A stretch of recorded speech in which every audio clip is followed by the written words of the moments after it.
안녕하십니까 독자 여러분, 금융 컨설턴트 닥터제입니다. 오늘은 여러분들에게 은행 퇴직연금의 비밀이라는 주제로 말씀을 드리겠습니다. 우선 은행 간 수수료를 비교해 보겠습니다. 은행의 퇴직연금 수수료는 크게 운용관리 수수료와 자산관리 수수료로 구성이 됩니다. 그래서 두 개를 합산한 수수료를 연간 이렇게 납부를 하게 되는데요.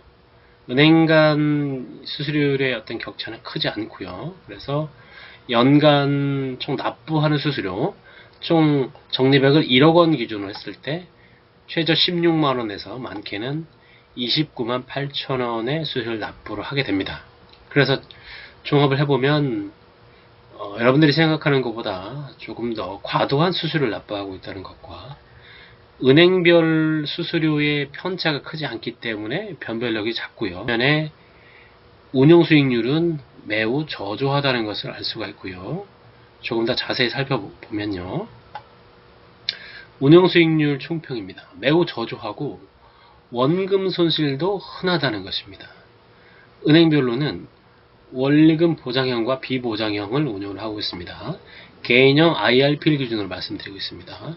최근 3년, 5년, 10년으로 장기 수익률을 공시를 하게 되는데 특히 3년의 경우에 마이너스 수익률을 보이는 기관이 적지 않습니다. 그리고 플러스 수익률을 보이더라도 매우 1% 또는 0%대에 머물고 있다는 것을 알 수가 있고요.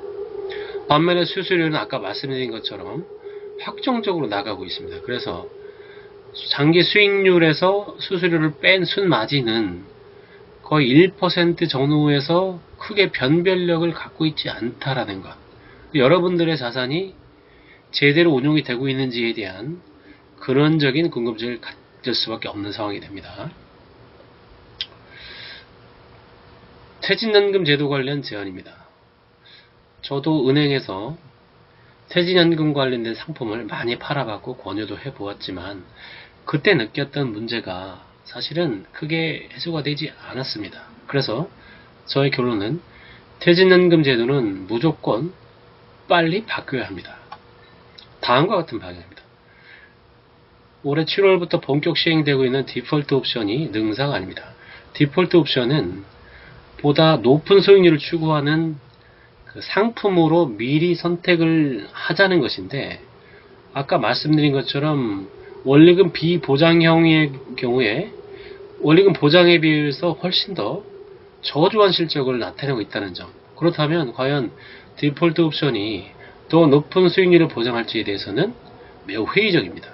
제가 생각하는 최종 목표는 저축은행의 정기예금 수익률, 그러니까 지금 현재 기준으로 한 4% 초반 이 정도 수익률을 넘길 수 있는 디폴트 옵션 운용이 되어야 된다는 것입니다. 두 번째, 운용 수수료와 관리 수수료가 현실화되어야 됩니다.